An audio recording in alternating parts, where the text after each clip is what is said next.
ஆன்மீக நண்பர்கள் அனைவருக்கும் அன்பு கலந்த வணக்கங்கள். இன்றைக்கு நாங்கள் ஆன்மீகம் சம்மந்தமான பதிவில் மனக்கவலை மறையணும்னு சொன்னால் வினை தீர்க்கும் வேல் வழிபாடை பற்றி பார்க்கலாமா வாங்க. சுக்குக்கு மிஞ்சிய மருந்தும் இல்லை, சுப்பிரமணிய சுவாமிக்கு மிஞ்சிய கடவுளும் இல்லை என்றும், வேலுண்டும் வினை இல்லை என்றெல்லாம் கூறுவார்கள். நம்மளுடைய வாழ்க்கையில் அனுதினமும் ஏதேனும் ஒரு பிரச்சனைகளையும் அதனால் மனக்கவலைகளையும் சந்தித்து கொண்டு தான் இருக்கிறோம் இல்லையா.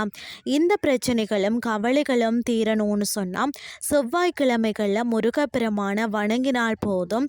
நம்மளுடைய வேண்டுதல்கள் உடனடியாக பழிக்க வேண்டுமென்றால் அதற்கேற்ற சிறப்பான பரிகாரங்கள் நம்மளுடைய சாஸ்திரத்தில் சொல்லப்பட்டுள்ளது.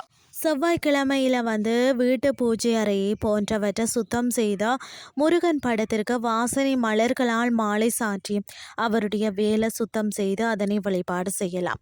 உங்களுடைய நீண்ட நாள் வேண்டுதல்கள் நிறைவேறாமல் இருக்கிறதா?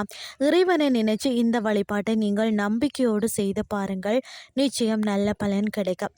அது மட்டுமில்லாமல் முருகப்பெருமானை நினைச்சு பக்தியோடு வணங்கி வந்தாலே நம்மளுடைய நியாயமான ஆசைகளை அவர் நிறைவேற்றுவார்.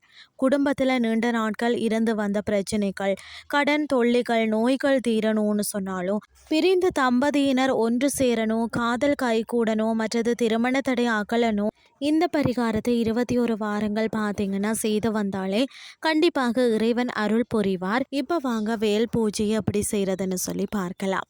புதிய வேல் வழிபாட்டிற்கு பயன்படுத்தக்கூடிய விதம், முதல்ல ஒரு சிறிய அளவிலான வேலை வாங்கணும்.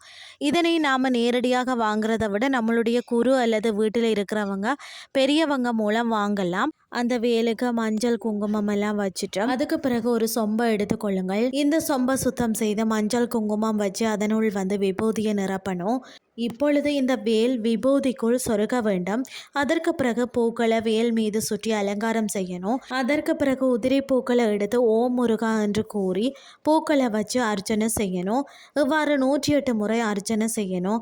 பிறகு தூப தீப ஆராதனைகள் காண்பித்து நான் சொல்லக்கூடிய இந்த மந்திரத்தை உச்சரிக்கணும். அதாவது, எனது சங்கடங்கள் அனைத்தும் விலகிட செய்வாய் ஸ்ரீ சத்ரு சம்கார வேலாயுதா.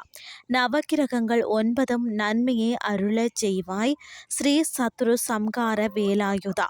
சகல விதமான தோஷங்களும் என்னை விட்டு போகட்டும் ஸ்ரீ சத்ரு சம்கார வேலாயுதா. எல்லா விதமான வருத்தங்களும் என்னை விட்டு அகல வேண்டும் ஸ்ரீ சத்ரு சம்கார வேலாயுதா. துக்கங்களில் இருந்து நிவாரணம் எனக்கு கிடைக்கட்டும் ஸ்ரீ சத்ரு சம்கார வேலாயுதா.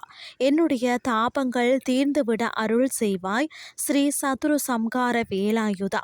பாவங்கள் என்னிடம் நெருங்காமல் போகட்டும் ஸ்ரீ சத்ரு சம்கார வேலாயுதா. என்னை வாட்டுகிற நோய் உடலை விட்டு ஓடிவிடட்டும் ஸ்ரீ சத்ரு சம்கார வேலாயுதா. எதிரிகள் என்னை விட்டு விலகி போவார்களாக ஸ்ரீ சத்ரு சம்கார வேலாயுதா. உடல் சார்ந்த நோய்கள் தீர்ந்து போகட்டும் ஸ்ரீ சத்ரு சம்கார வேலாயுதா. என்னை சுற்றுகிற பீடைகள் மறைந்து விடட்டும் ஸ்ரீ சத்ரு சம்கார வேலாயுதா. எனக்கு பயம் என்பதே இல்லாமல் போகட்டும் ஸ்ரீ சத்ரு சம்கார வேலாயுதா.